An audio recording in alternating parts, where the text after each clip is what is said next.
우리 지난주 우리 그리스도인의 특별함은 바로 하나님과 하나 되는 그 신비를 경험하는 인생이라고 말씀을 드렸습니다.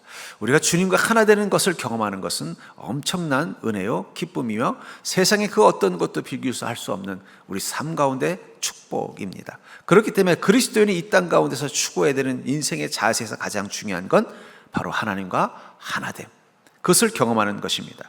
특별히 이 사도행전에 보면 이 사도들의 삶의 핵심을 보면 그들은 하나님과 하나 되는 시간을 경험했다는 것을 알 수 있습니다. 그들이 경험한 하나됨의 출발점은 성령의 충만함입니다. 성령이 충만해지면 우린 하나님과 하나 되는 것을 경험합니다. 그렇기 때문에 또한 이 하나님과 하나 된 인생은 하나님의 은혜가 부어질 수밖에 없습니다. 예루살렘 교회 같은 초대교회가 엄청난 은혜와 부흥을 경험한 것은 그곳에 함께했던 모든 성도들이 하나님과 하나됨을 경험했고, 더불어 그들이 서로가 서로를 주님 안에서 하나 되는 것을 경험했을 때 부흥과 은혜를 경험한 것입니다. 전 그러면서 그리스도인의 특별한 모습 속의 가장 핵심은 무엇이라고 말할 수 있느냐? 그것은 바로 그리스도와 하나됨을 경험하는 것이라고 저는 믿습니다. 그래서 지난주 우리는 하나됨의 신비를 경험하는 자라고 말씀을 드렸는데, 그렇다면 우리는 다음 질문을 이렇게 할 수밖에 없어요. 그렇다면 하나님과 하나가 되려면 어떻게 하면 됩니까? 내가 어떤 믿음을 가지고 살아야만 하나님과 하나가 될 수 있나요? 우리가 그것을 안다면 우리 인생 한가운데서 주님과 하나 되는 기쁨이 필요할 때, 혹은 주님과 하나 되어 사는 삶을 소망할 때, 우리는 그곳에서 주님과 하나 되는 그 은혜와 능력을 경험하게 될 줄 믿습니다. 여러분들은 하나님과 하나 되는 법을 알고 계신가요? 나는 주님과 하나 됐다는 게 무엇인지를 아직도 모른다면 전 여러분들이 그 신비함을 경험할 수 있는 자가 될 수 있기를 주의 이름으로 축복합니다. 그걸 경험하고 나면은요, 세상이 어떠하든, 마치 지난주에 말한 것처럼 이 초막셋을 짓고 이 변화산에 있고 싶어 했던 베드로와 같이 그 마음의 기쁨과 천국을 경험하는 인생으로 변화될 수 있는 것입니다. 세상이 어떠하더라도 우리가 주님과 하나됨을 경험하는 그 순간은 우리는 이 땅의 그 어떤 것도 빼앗을 수 없는 그 평안과 기쁨을 누릴 수 있다면 우린 당연히 주님과 하나 되는 삶을 꿈꾸고 그것을 얻을 수 있는 믿음의 지혜를 가져야 할 줄 믿습니다. 그렇다면 우리가 어떻게 해야 그 하나님이신 예수님과 그리고 그분 안에서 하나가 될 수 있나요? 저는 오늘 이 본문의 내용을 통해서 하나님과 하나 될 수 있는 그 지혜, 그것을 여러분들이 발견할 수 있는 자가 될 수 있기를 주의 이름으로 축복합니다. 먼저 우리가 하나님과 하나 되는 경험을 위해서 우리에게 필요한 것은 바로 예수님의 전부를 만나야 된다는 거예요. 하나님이신 예수님의 전부를 만나는 자만이 무엇을 할 수 있다고요? 하나님과 하나됨을 경험할 수 있다라고 말하고 있습니다. 본문의 8절부터 10절을 보시면 사랑하지 아니하는 자는 하나님을 알지 못하나니 이는 하나님은 사랑이심이라. 하나님의 사랑이 우리에게 이렇게 나타난 바 되었으니 하나님은 자기의 독생자를 세상에 보내심은 그로 말미암아 우리를 살리려 하심이라. 사랑은 여기 있으니 우리가 하나님을 사랑한 것이 아니요 하나님이 우리를 사랑하사 우리 죄를 속하기 위하여 화목제물로 그 아들을 보내셨음이라. 사랑을 하지 않는 자는 어떻다고 말하고 있어요? 하나님을 알지 못한다라고 말하고 있습니다. 그 말은 다른 말로 표현하면 우리에게 사랑이 없다면 우리는 하나님을 알 수 없다라고 말하고 있습니다. 그리고 그 이유를 8절에서는 하나님은 사랑이시기 때문이다라고 말하고 있습니다. 하나님은 사랑이시기 때문에 사랑이 없다면 하나님을 알 수 없는 것입니다. 그러면서 하나님을 아는 지혜는 사랑을 가진 자, 사랑할 수 있는 자만이 얻을 수 있는 지혜인 것 같습니다. 저는 그것을 이 작가와 작가의 작품을 통해서도 깨닫게 됩니다. 예를 든다면은 미술가의 작품. 저는 이 중고등학교 시절에 이 교과서에 이중섭 씨의 이 황소라는 그림을 너무 좋아했어요. 마치 그냥 황소가 튀어나올 것 같은 이 거칠고 투박한 이 붓에 이 붓터치지만 진짜 황소 한 마리가 어쩌면 이 세상에서 볼 수 있는 실물의 황소보다 더 강해 보이는 그런 것을 보면서 감동을 받았어요. 그랬다가 제가 그 황소의 그 실물 그림을 이중섭 씨 박물관에서 봤는데 얼마나 실망했는지 몰라요. 왜냐하면 그 실물 그림은 별로 크지가 않습니다. 사이즈가 작습니다. 왜냐하면 그 그림을 이중섭 씨가 어디다 그렸냐면 담배 종이에다 그렸거든요. 요즘 담배는 어떤지 잘 모르겠지만 옛날 담배는요, 겉에 포장지 말고 속에 은박지로 된 포장지가 있습니다. 그걸 피면은 거기 그림을 그릴 수 있는 조그만 종이가 되는 거예요. 그러니까 제가 생각했던 이 교과서에서 본 황소는 뭐 적어도 우리 적어도 좀 이 뒤에 요만한 이 스크린만은 최소한 할 줄 알았는데, 요만한 황소를 보고 나니까 갑자기 그 황소의 그 강한 힘이 되게 실망되는 거예요. 근데 왜 이중섭 씨가 그 황소를 거기다 그릴 수밖에 없는지를 알게 됐어요. 이중섭 씨는 아주 가난한 화가였습니다. 나중에는 폐병으로 돌아가셨는데, 너무나 가난해서 나중에는 그림을 그릴 도화지, 이 캔버스를 구할 수가 없는 거예요. 그림은 너무 그리고 싶은데 그릴 도화지가 없으니까 어떻게 한 거예요? 자신이 가지고 있는 혹은 주변에 떨어져 있는 그 담배종이에다가 그림을 그린 거예요. 그 이중섭 씨가 거기다 그림을 그릴 수밖에 없었던 사정을 깨닫고 나니까 그 실망했던 황소 그림이 다시 제 마음 가운데 감동으로 오는 거예요. 이 세상에 가지고 있는 그 어떤 이 화가의 캔버스보다 더 큰 그림처럼 제 마음에 감동으로 올 수밖에 없었습니다. 그게 어떻게 가능했어요? 그 화가의 마음을 알고 나니까 그 작품을 알 수 있게 되더라는 거예요. 여러분들 인생이 어떤 것인지 알고 싶으세요? 세상이 왜 이런지 이해하고 싶으세요? 그러면 중요한 건 이 세상을 만드신 그 작가가 누군지를 아셔야 돼요. 이 세상을 만드신 분은 누구십니까? 하나님이십니다. 왜 주님을 아는 것이 지혜의 근본이냐면 주님이 이 땅을 만드셨기 때문에. 저는 인간을 이해하려고 노력하면 노력할수록 하나님을 이해해야만 인간을 이해할 수 있다는 걸 깨달았어요. 왜 주님이 인간을 이렇게 만드셨고, 왜 주님께서 인간을 위해서 이렇게 예수님으로 이 땅 가운데 오셨고, 왜 주님께서는 이 죄와 악에 가득한 이 땅을 여전히 주님의 그 사랑으로 놔두시는가. 그걸 이해할 수 있는 것은 하나님을 이해해야만 가능하다는 걸 깨달았어요. 근데 하나님을 이해하려면 무엇이 필요하다고 말하고 있어요? 사랑을 이해해야만, 하나님의 사랑이 어떤 건지를 이해해야만 비로소 하나님을 이해할 수 있고, 하나님을 이해해야만 하나님이 만드신 이 창조물들을 이해할 수 있고, 이 창조물들이 만들어낸 세상을 이해할 수 있는 것입니다. 전 그러면서 주님께서 우리에게 주신 두 계명, 사랑하라, 어쩌면 그 말은 사랑을 해야만 계명을 지킨다는 의미도 있지만, 그 계명을 지키기 위해서 사랑을 알아야만 비로소 하나님과 세상을 바로 알 수 있다는 뜻도 들어있다고 생각합니다. 특별히 우리가 하나님의 사랑, 하나님을 알기 위해서 하나님의 사랑을 알려면 가장 중요한 것, 그것은 바로 10절에 사랑은 여기 있으니 우리가 하나님을 사랑한 것이 아니요 하나님이 우리를 사랑하사 우리 죄를 속하기 위하여 화목제물로 그 아들을 보내셨습니다. 바로 예수 그리스도, 그분이 바로 완전한 하나님의 사랑이라고 말하는 것입니다. 그렇기 때문에 우리가 사랑이 어떤 것인지를 알려면 예수 그리스도를 통해서 하나님의 사랑을 바로 알아야만, 그때부터 우리는 하나님을 알고 하나님과 하나 될 수 있는 길을 얻게 되는 것입니다. 전 그래서 여러분들, 우리가 정말 나 주님과 하나가 되는 것을 경험하고 싶다, 나도 주님과 하나가 되는 은혜를 누리고 싶다면 제일 먼저 해야 될 일이 있습니다. 그것은 여러분들이 하나님을 온전히 사랑하는 것입니다. 하나님을 온전히 사랑하는 그 사랑의 마음을 가져야만 하나님을 알 수 있다는 거예요. 세상에는요, 자신은 예수님이 어떤 분인지도 잘 알고 성경도 잘 안다고 하는 그런 자들이 많이 있습니다. 심지어는 이단들도 자신이 이 성경을 보고 내가 하나님을 알았다고 깨달았다고 말하는 사람도 있고, 심지어는 자기가 하나님이라고 말하는 사람들도 있어요. 근데 그들의 공통점이 뭔지 아세요? 그들은 하나님의 사랑까지는 깨닫지 못했다는 거예요. 저는 이제 신학교를 나온 신학생이고 목회자이니까 이단들에 대한 연구를 하는 또 과목이 있습니다. 그럼 이제 우리나라의 대표적인 이단들의 신학적인 특징들을 막 분석하고 이런 이 수업을 들으면서 깨달은 게 뭐냐면, 그들은 거의 대부분 대동소이한 게 있어요. 뭐냐면 자신을 특별하게 생각한다는 거예요. 자신이 너무 특별해서 인간이 아니다, 그러면서 그것을 성경을 통해서 증명하려고 해요. 그리고 또 한 가지 특징은 뭐냐면 자신의 이 특별한 것을 위해서 자신을 추종하는 자들을 소위 말하는 착취해도 된다라는 논리를 가지고 있어요. 그러니까 대부분의 이단들의 공통점은 뭐예요? 자신들을 추종하는 자들을 착취해서 그 인생을 망가뜨리게 돼 있어요. 그것을 통해서 깨달은 게 있습니다. 뭡니까? 그들은 사랑을 모른다는 거예요. 하나님의 사랑이 어떤지를 모르고, 하나님께서 향하신 이 피조물을 사랑하는 게 어떤 건지를 모르니까 어떻게 돼요? 다른 걸 가지고 내가 하나님을 안다고 말하지만 정말 중요한 것, 하나님의 사랑을 모르기 때문에 그들은 하나님을 알 수 없는 것입니다.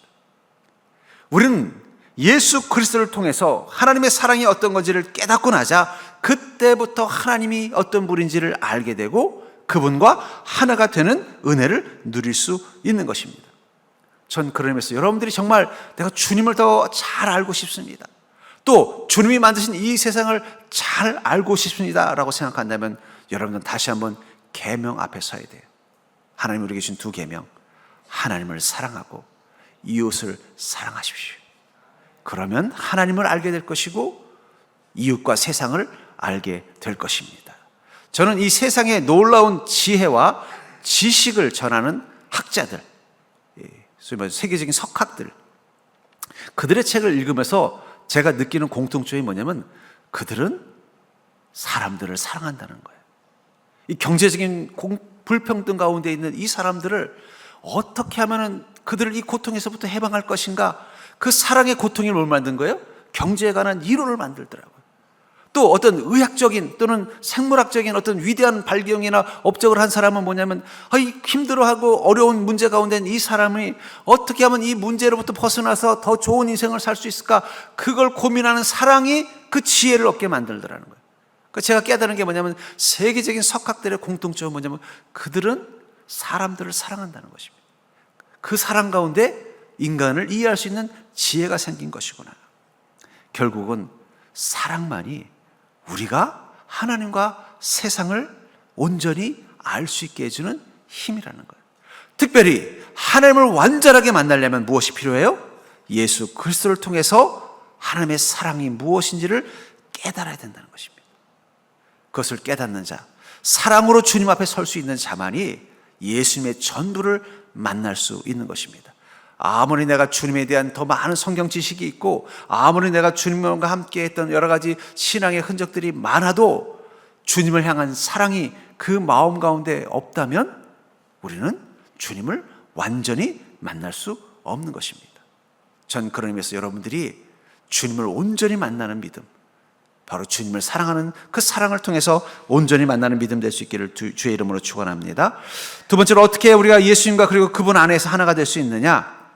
주님을 온전히 주님의 전부를 만나려면은 나의 전부를 드려야 된다라고 말하고 있어요. 우리가 주님과 하나가 되려면 주님의 전부를 만나야 되고 주님의 전부를 만나기 위해서는 나의 전부를 드릴 줄 알아야 된다고 말하고 있다는 것입니다.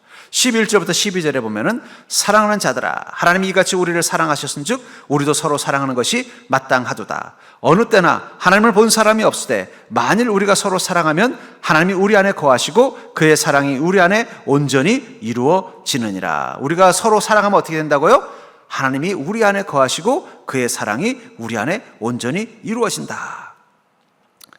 여기 서로 사랑하라, 그러면 온전히 이루어진다라는 말을 통해서 우리도 어떻게 된다고 말하고 있어요? 예수님을 통해서 하나님 우리를 사랑하신 것처럼 우리도 서로를 사랑해야 한다라고 말하고 있습니다. 그럼 왜 사랑해야 되느냐? 그리고 왜 사랑하는 것이 온전히 이루는 것이냐? 여러분, 사랑을 담아서 행하는 것은 전력 투구를 하게 돼 있어요. 우리가 어떤 일을 사랑을 담아서 하면은요, 전력 투구를 할 수밖에 없다라는 거예요. 하나님을 사랑하는 것뿐만 아니라 주님을 섬기는 일뿐만 아니라 우리 인생도 사랑을 담으면 전력 투구를 하게 되어 있는 것입니다. 어떤 유명한 투수가 자기 팀을 위해서 1회 초부터 투수로서 공을 던졌어요. 지금 이번 게임만 이기면 이제는 이 코리안 시리즈에 들어가서 이제 우승을 할 수 있는 그런 결정적인 차이예요. 근데 이 상대팀이 워낙 강팀이고 만약에 지금 상대팀에게 지면은 우리는 떨어지고 이 상대팀은 올라가는 상황이에요. 그래서 투수는 1회 전부터 계속 공을 던졌어요. 근데 보니까는 지금 이제 더 막 6회가 지나고 7회가 지날 때쯤 되니까 어깨에 이제 무리가 오는 게 느껴지는 거예요. 그리고 감독도 걱정이 돼서 너 다음까지 던질 수 있겠어? 내가 필요하면은 내가 다른 투수로 바꿔줄게 하는데 지금 이 상황에서 지금 자기 팀에 있는 투수 중에는 마땅한 선수가 없고 다른 투수가 나와서 공을 던졌다가 잘못해서 공 한번 잡을 맞으면은 이 상황이 역전이 돼버리는 걸 느끼는 거예요. 자기가 끝까지 이 팀을 책임져야겠다는 생각이 들었어요. 그래서 어깨가 무리가 되는데도 9회 말까지 최선을 다해서 공을 던져서 승리를 한번 했다고 가정해 볼게요. 그래서 그 팀이 우승을 해서 드디어 이 코리안 시리즈에 들어가게 된 거예요. 근데 중요한 건 그로 인해서 이 선수는 너무 무리하게 던져가지고 부상을 입을 수도 있다는 거예요. 그럼 왜 그 선수는 마지막 그 9회 말까지 끝까지 자기 어깨에 무리가 가는데도 그 공을 던졌을까요? 자기 팀을 사랑하기 때문이에요. 만약에 이 선수가 사랑하지 않는 선수였다면, 자기 팀을 사랑하지 않는 선수였다고 한번 가정해 볼게요. 근데 나는 이미 이번 리그 동안에 승률을 엄청나게 올려놨어요. 또 우승도 많이 이끌었어요. 또 퍼펙트 게임도 해놨어요. 지금 이 정도 성적만 가지고도 내년 시즌에 가면은 또 높은 연봉을 받을 뿐만 아니라 지금 자기에게 관심을 가지고 있는 이 메이저리그에서 스카우트 제의도 충분히 들어올 수 있어요. 지금 이 중요한 시합에서 지금 6회까지 자기가 계속 선두를 유지할 수 있도록 상대팀을 꼼짝없이 묶어놨어요. 지금 내려와도 누구도 뭐라고 안 하는 거예요. 아니, 오히려 지금 무리하게 9회까지 더 던졌다가 어깨에 무리가 되면은 내년에 잘못하면은 지금과 같은 성적을 내지 못할 수도 있어요. 메이저리그를 올라가지 못할 수도 있어요. 지금 내려오는 게 나를 위해서는 제일 좋은 최선이에요. 그럼에도 불구하고 어깨에 무리가 감에도 불구하고 끝까지 던지는 이유는 무엇 때문이라는 거예요? 내가 이 팀이 우승하는 걸 보고 싶다는 팀에 대한 사랑 때문에 그렇다는 거예요. 사랑은 전력 투구를 하게 돼 있습니다. 무엇을 하든 전력 투구를 하게 돼 있어요. 온 마음이 거기 빼앗기게 만드는 게 바로 사랑의 힘이에요. 제가 대학생 시절에 우리 반 짝꿍 중에 이 갑자기 당구의 재미를 안 친구가 있었습니다. 이 친구는 그냥 어떨 땐 수업도 빼먹고 당구장에 가 있는 거예요. 막 당구의 맛을 알게 된 거예요. 그래서 나중에는 이제 알바도 당구장 가서 알바를 하더라고요. 근데 걔가 당구에 빠져 있다가 한 번은 그러는 거예요. 같이 수업을 듣는데, 야, 큰일 났다 그런 거예요. 왜 그러니까, 우리 학생들 지금 수업하는데 보니까 우리 애들 뒤통수가 다 당구공으로 보인다는 거예요. 지금 교수님 강의는 안 들어오고 제 머리를 이쪽으로 치면 이쪽으로 튕겨서 일로 올 텐데 뭐 그 생각 때문에 수업이 안 들어온다는 거예요. 그래서 제가 그래서 미쳤구나, 네가 미쳤어. 근데 제가 깨달았습니다. 여러분, 사랑은 미친 짓입니다. 왜냐하면 우리 인생에 전력 투구를 하게 만들기 때문에. 우리가 어떻게 나의 전부를 주님께 드릴 수 있을까요? 주님을 사랑하면 전부를 드릴 수밖에 없어요. 왜냐하면 그게 사랑의 특징이기 때문이에요. 왜 하나님께서는 예수님까지 이 땅 가운데 보내셔서 우리를 구원하게 하시기 위해서 십자가에 달리실 수밖에 없었어요? 사랑은 전력 투구할 수 있게 만들기 때문이에요. 우리가 어떻게 하면 나의 전부를 드릴 수 있느냐? 여러분, 그것은 아닙니다. 우리가 사랑하면은요, 사랑은 다 전력 투구를 하게 돼 있어요. 취미 하나를 갖더라도 미친 것처럼 그 취미에 빠지게 만들게 있고, 사람을 대하더라도 사랑하면은요, 그 사람을 위해서 모든 걸 다 할 수 있게 만드는 게 이 사랑의 힘이라는 거예요. 그렇기 때문에 죄의 본능은 뭔지 아세요? 사랑 없이 행하도록 하는 게 바로 죄의 본능이에요. 이 시대의 가장 큰 위기는 뭘까요? 시스템의 부족이 아니라고 생각합니다. 여러분, 우리나라처럼 이렇게 사회 국가적으로 완전한 시스템이 됐으면 사람들이 더 행복해야 돼요. 근데 왜 행복 지수가 떨어질까요? 단순히 경쟁 사회라서요? 우리가 언제 경쟁 안 하고 산 적이 있습니까? 저 어릴 때도 맨날 경쟁했죠. 저 어릴 때는 경쟁이 더 심했습니다. 맨날 뒤에다가 상 붙여놓고, 우리 가끔 어떤 성도님이, 목사님, 우리 교인들이 요즘 출석률이 떨어지는데 뒤에다가 포도송이 하나 해가지고 출석도 좀 붙여놓고, 좀 전도 좀 하라고 전도도 좀 붙여놓고, 헌금 안 하면 헌금도 좀 붙여놓으면 어떻게 되겠습니까? 제가 그랬어요. 세상 사는 것도 힘들어 죽겠는데 믿음 생활하는 것도 힘들게 하면 되겠습니까? 제가 그건 절대 안 하는 거예요. 그럼 왜 세상은 더 시스템도 좋아졌는데 왜 사람들은 이렇게 힘들까요? 사랑이 없어지기 때문에. 사랑이 없어져요. 세상은 지금 점점 사랑이 없어져요. 죄의 본능은 뭔지 아세요? 사랑이 없이 행하도록 만드는 게 죄의 본능이라는 거예요. 여러분, 우리 가정이 어떻게 이렇게 완전한 공동체가 될 수 있어요? 가정은 완벽한 시스템과 구성원을 가지고 있기 때문입니까? 대학, 초등학교도 못 나온 부모님, 평생을 험한 일만 하던 그 부모님도 가장 완벽한 가정을 만들 수 있어요.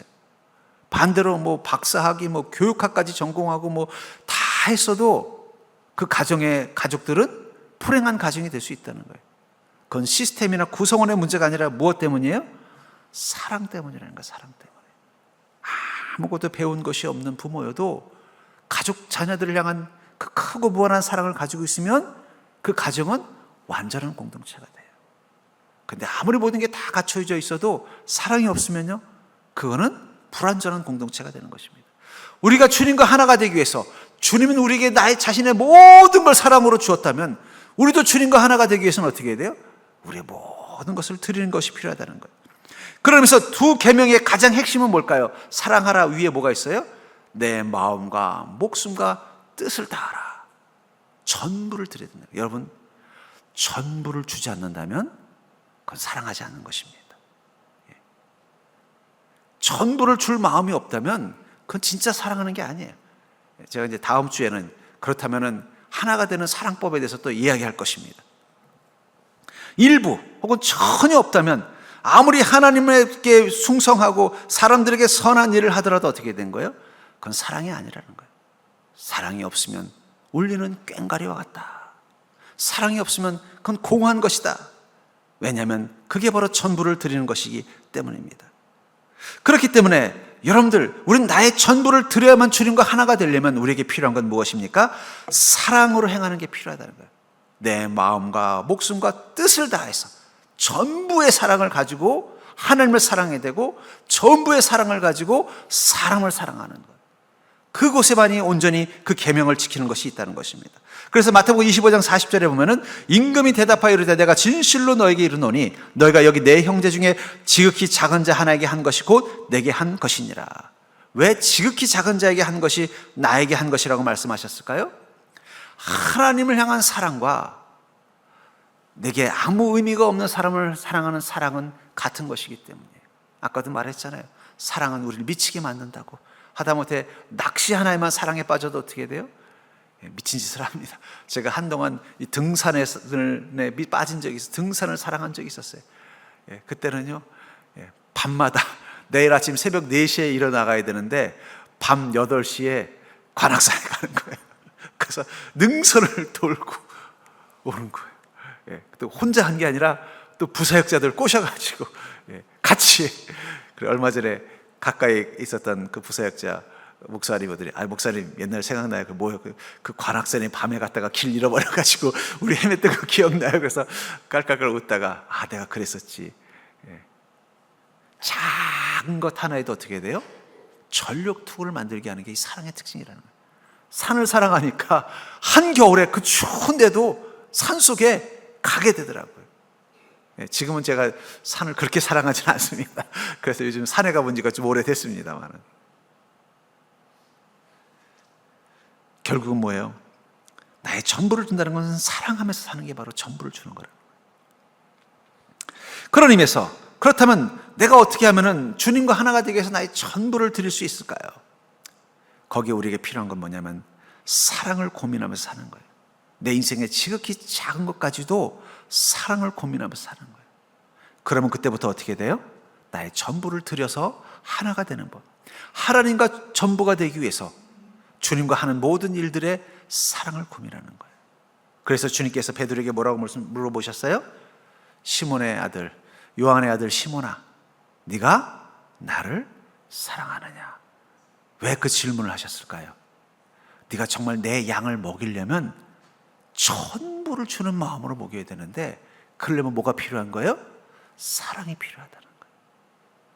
사랑이 없으면 아무리 네가 열정과 열심을 다해서 내 양을 돌봐도 그 양을 돌보는 게 아니라는 거예요.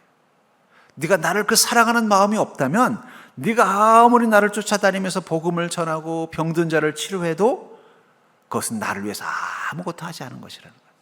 그것을 가르쳐 주시기 위해서 주님은 베드로에게 3번이나 뭐라고 물으신 거예요? 나를 사랑하느냐? 전 여러분들이 그 질문을 가지고 한번 살아보셨으면 좋겠어요. 주님, 저 지금 주님 사랑하기 때문에 이거 하는 거죠? 교회를 섬기는 일도 마찬가지입니다. 이 질문을 가지고 하셔야 돼요. 예를 들면은 내가 청소 봉사를 한다. 주님, 제가 지금 주님 사랑해서 이거 하는 거죠? 그러면 어떻게 돼요? 그 속에서 주님의 음성이 들리는 거예요. 내 양을 먹이라. 식당에 봉사를 할 때도 어때요? 주님, 저 지금 주님을 사랑해서 이거 하는 거죠? 우리 식당 봉사 당번 하시는 우리 성도님들, 벌써 2주가 2달이 지나서 우리 차례가 왔어. 이런 생각 하시죠? 제가 다 알아요. 어떻게 전 잘 알까요? 그 소리를 제가 저희 어머님 밑에서 20년 넘게 들었거든요. 저희 어머님 신실한 그리스도 권사님이신데도, 이번 주가 우리 식사 양반이네. 벌써 고민 소리가 들려요. 그때마다 저는 여러분들 이런 질문 하셨으면 좋겠어요. 저 지금 주님 사랑하고 있는 거 맞죠? 그럼 그 순간 고민이 사라져요. 갈등이 사라져요. 후회가 사라져요. 인생도 마찬가지입니다. 여러분, 사람들을 주님께 사랑할 때 뭐라고 말씀하셨어요? 내 몸과 내 자신을 사랑하듯 사랑하라. 거기서 가장 중요한 건 바로 주님을 사랑하는 그 마음이 이웃을 향한 마음으로 확산되는 것입니다. 이웃을 사랑할 때도 저는 여러분들 고민해요. 주님, 내가 지금 주님을 사랑하는 거 맞죠? 사랑이 없다면, 지극히 작은 것까지도 사랑하는 그 마음이 없다면 우리는 주님과 하나가 되는 것을 경험할 수 없다는 것입니다. 그렇기 때문에 주님과 하나가 되기 위해서는요, 주님의 사랑으로 살아야 된다는 거예요. 주님의 사랑으로 살아야 되고 주님의 사랑으로 살아나가야 된다는 것입니다. 본문 15절부터 16절을 보시면, 누구든지 예수를 하나님의 아들이라 시인하면 하나님이 그의 안에 거하시고 그도 하나님 안에 거하느니라. 하나님이 우리를 사랑하시는 사랑을 우리가 알고 믿었느니 하나님은 사랑이시라. 사랑 안에 거하는 자는 하나님 안에 거하고 하나님도 그의 안에 거하시느니라. 사랑 안에 거하는 자는 누가 거하신다고요? 하나님 안에 거한다는 거예요. 우리가 주님의 사랑으로 살면 우린 주님 안에 거합니다. 우리가 주님의 사랑으로 사는 그 자리에는 주님이 우리와 거하시기 위해서 그곳에 계십니다. 하나됨을 경험하는 자리가 된다는 거예요. 여러분들은 이 견우와 직녀를 이어준 오작교를 누가 만들었어요? 사람들은 까마귀라고 생각하지만 아닙니다. 오작교는 사랑이 만든 것입니다. 견우와 직녀의 사랑이, 직녀를 보고 싶어하는 견우의 사랑이, 견우를 보고 싶어하는 직녀의 사랑이 오작교를 만든 거예요. 그 오작교는 견우와 직녀가 하나가 되는 자리입니다. 우리가 주님과 하나가 되는 오작교는 어디에 생길까요? 사랑이 만듭니다. 우리를 사랑하시는 하나님의 사랑이 우리를 주님을 만날 수 있는 하나가 되는 그 오작교를 경험하게 만들고, 주님을 사랑하는 우리의 마음이 하나님과 하나가 될 수 있는 그 오작교를 경험하는 것입니다. 근데 그 오작교는 어디에 지어지는 줄 아세요? 대부분 광야에 지어지는 것 같아요. 왜냐하면 하나님을만 사랑할 수 있는 곳, 하나님의 사랑이 아니면은 살 수 없는 그곳에서 우리는 하나됨을 경험한다는 거예요. 엘리야가 아합과 영적 싸움을 하다가 탈진을 했어요. 공황장애까지 왔어요.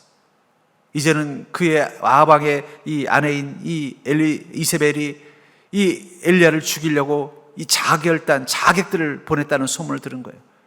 두려움에 사로잡힌 엘리야는 광야로 도망을 갔습니다. 광야로 도망가다가 이 사환이 따라오는데 얘는 여기 있어라 그러고 혼자 들어갔어요. 저는 왜 사환은 놔두고 들어갔을까 생각해 보니까 아마 사환도 두려웠던 것 같아요. 여기 있다가 괜히 이 엘리야 스승 따라다니다가 나도 죽는 거 아니야?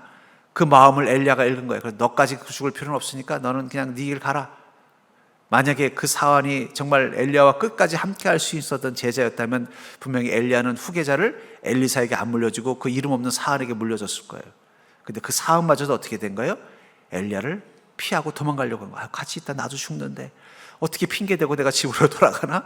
근데 마침 저기 광야로 가는 걸 보니까 아유 스승님이 광야에 먹을 물도 없고 힘든데 어떡하죠? 그랬더니 그래 그럼 넌 집에 가 있으라. 그러니까 예 알겠습니다. 얼른 도망갔을 거예요. 그러니까 엘리야가 엘리사를 후계자로 삼은 것이 있을 수도 있다고 생각이 듭니다. 그리고 그 광야에서 어땠어요? 이제는 누구도 의지할 수 없는 그 절망 한가운데서 주님 앞에 죽기를 청할 때 그때 그곳에서 사랑의 하나님을 만나지 않습니까? 하나님이 친히 오셔서 어떻게 해요? 그를 어루만져 주시고 그에게 힘을 낼 수 있는 먹을 것을 주시고 뭐라고 말씀하세요? 너 일어나서 호렙으로 가라. 내가 있는 그곳에서 나를 만나는 자리로 가라고 하나님이 격려하시지 않습니까? 우리가 하나님과 하나 되고 싶은 마음을 가지고 있다면 우리는 어디서 주님과 하나 되는 것을 경험할 수 있느냐? 바로 인생의 광야에서 그걸 경험하게 되는 것 같아요. 왜냐하면 그곳에서는 오직 하나님만이 나를 만나주시고 그곳에서는 오직 하나님의 사랑만이 나를 살릴 수 있기 때문입니다. 저는 그것을 아까 여러분들이 헌금송으로 불렀던 이 광야를 지나며 그 가사 속에서 발견하고 은혜를 받습니다. 우리 광야를 지나면 가사를 제가 한번 읽어드릴게요. 왜 나를 깊은 어둠 속에 홀로 두시는지, 어두운 밤은 왜 그리 길었는지, 나를 고독하게, 나를 낮아지게, 세상 어디도 기댈 곳이 없게 하셨네. 광야에 서 있네. 주님만 내 도움 되시고 주님만 내 빛이 되시는, 주님만 내 친구 되시는 광야, 주님 손 놓고는 단 하루도 살 수 없는 곳 광야에 서 있네. 우리도 우리 인생의 광야에 설 때가 있습니다. 그곳은 어떤 곳이라고 말하고 있어요? 내가 깊은 절망의 어둠 속에 있게 하는데, 깊은 고독의 어둠 속에 있게 하는데, 내일을 생각하면 늘 두렵고 근심되는 어두움만 가득한 소망을 잃어버린 그 시간이 광야라고 말하고 있다는 거예요. 내가 너무 고독해지다 못해 내가 아무것도 아닌 것처럼 낮아져 이제는 세상 누구에게도 기댈 수 없다라는 절망감을 느끼는 그곳이 광야라고 말하고 있다는 거예요. 그 속에서 우리는 무엇을 경험한다고 말하고 있어요? 주님만이 나의 도움 되십니다. 주님만이 이 어둠과 절망 속에 있는 내 마음 가운데 소망의 빛이 되주십니다. 사람들은 나를 버리고 사람들은 나를 피하지만 주님만이 나의 친구가 되어십니다. 저는 주님 손 놓고는 하루도 살 수 없습니다. 그게 광야의 시간이라는 거예요. 우리도 그럴 때가 있죠. 내 마음이 깊은 어둠 속에 있는 것처럼 느껴질 때, 내일을 생각할 때마다 내일이 오지 않았으면 하는 생각이 들 때, 사람들에게 기대하다가 실망당해 이제는 사람들에게 내 아픔을 말하는 것조차 두려워지는 그 시대, 그때 우리는 그 광야에서 사랑의 하나님을 만나는 거예요. 주님, 저는 주님만이 저의 도움이 되신 줄 믿습니다. 주님, 저를 위로해 주시고 저는 주님 손 놓지 않겠습니다. 저는 주님 손 놓으면 하루도 살 수 없습니다. 그 순간이 우리가 광야에 서 있는 시간이라는 거예요. 근데 중요한 건 그 광야의 시간은 우리를 고통스럽게 하는 시간이지만 더불어 하나님과 하나가 될 수 있는 시간이라는 거예요. 성경에 나오는 모든 위인들이 하나님과 하나가 되는 그 놀라운 신비와 기쁨을 경험했던 순간은 그들이 자신의 인생의 광야 위에 서였다는 거예요. 사람들과 행복하고 하는 일들이 잘 풀리고 내가 세상 속에서 높아질 때 광야를 하나님과 하나가 되는 걸 경험한 사람은 거의 없어요. 대부분 자신의 인생의 깊은 감옥에서, 혹은 대부분 자신의 인생의 깊은 동굴에서, 대부분 자신의 인생의 결망의 사자굴 한가운데서 그들은 하나님과 하나가 되는 것을 경험하는 것입니다. 또 그 가사에 보면은 주께서 나를 사용하시려, 나를 더 정결케 하시려 나를 택하여 보내신 그곳 광야, 성령님이 내 영을 다시 태어나게 하는 곳 광야에 서 있네. 내 자아가 산산이 깨지고 높아지려 했던 내 꿈도 주님 앞에 내려놓고 오직 주님 뜻만 이루어지기를, 나를 통해 주님만 드러나시기를 광야를 지나며, 사랑의 하나님, 내 인생의 그 광야에서 내 주님밖에는 나의 도움이 되지 못합니다. 저는 주님만 사랑하며 살겠습니다. 그 고백을 하면서 서 있는 그 순간 내가 왜 광야에 서 있을 수밖에 없었는지를 깨닫게 된다는 거예요. 어떤 걸 깨달았어요? 주님이 나를 사용하시려고 나를 광야로 부르셨구나. 주님이 나를 더 거룩하고 정결한 인생이 되게 하시기 위해서 나를 광야에 서게 하셨구나. 주님께서 내 영을 새롭게 창조하시기 위해서 세상 의지하던 나를, 그 의지하던 것들로부터 버림받게 하시고 오직 성령님만이 나의 친구가 되어주시고 성령님만이 나의 도움이 되도록 이 광야에 서게 하셨구나. 그렇습니다, 주님. 이곳에서 나의 자아는 산산이 깨지고 내가 꿈이라고 착각했던 내 욕망도 주님 앞에 내려놓고 오직 주님의 뜻을 이루는 자가 되겠습니다. 주님과 하나가 되는 그 순간 내 자아는 산산이 부서지고 내 헛된 욕망은 사라지고 주님의 뜻, 주님의 꿈이 나의 꿈이 되고 예수 그리스도의 영이 나의 존재가 되는 기쁨을 누리게 되는 것, 그게 바로 하나됨의 축복이라는 거예요. 그 순간 우리는 어떻게 돼요? 광야이지만 천국을 경험합니다. 거친 땅이지만 구름 위를 걷는 기쁨을 누리게 됩니다. 그게 바로 주님과 하나 되는 기쁨이라는 것입니다. 그렇다면 사랑하는 성도님들, 여러분들은 하나님과 하나가 되는 그 놀라운 신비와 그 기쁨을 경험해 보셨나요? 특별히 자기 인생의 그 광야 한가운데서 주님께서 우리를 불러주시고 주님께서 우리를 만나주시고 주님께서 우리와 하나가 되기 위하여 예수 그리스도의 사랑으로 우리 속에 계시고 우리도 그분을 온전히 사랑하는 마음 가지고 주님과만 함께하는 그 경험, 그 순간 우리는 세상의 그 어떤 것도 우리 마음 가운데 기쁨이 되지 못하고, 세상의 그 어떤 것도 우리 마음에 두려움이 되지 못하는 그 놀라운 은혜를 경험하게 될 줄 믿습니다. 저는 우리 서정교회 모든 성도님들이 자기 인생의 광야에서 그런 하는 주님과 함께하는 하나가 되는 그 기쁨을 누릴 수 있는 자가 될 수 있기를 주의 이름으로 축복합니다. 얼마 전에 기사를 보니까 2050년이 되면 이 지구의 90%가 광야 사막으로 바뀐다라는 기사를 봤어요. 근데 그 기사를 보다가 저는 문득 그 생각이 들었어요. 2050년 어쩌면 지구의 90%가 사막이 됐을지 모르지만 인간의 마음은 100% 광야가 될 수도 있겠구나. 근데 중요한 건 그 광야 한가운데서 우리는 사랑의 하나님을 만날 것이고, 우리는 하나님을 사랑하는 기쁨을 회복할 것이고, 주님과 하나가 되는 그 기쁨을 누리게 될 것이라는 것입니다. 전 여러분들이 그 은혜를 여러분들의 인생의 광야 한가운데서 경험할 수 있는 복된 자가 될 수 있기를 주의 이름으로 간절히 축원합니다.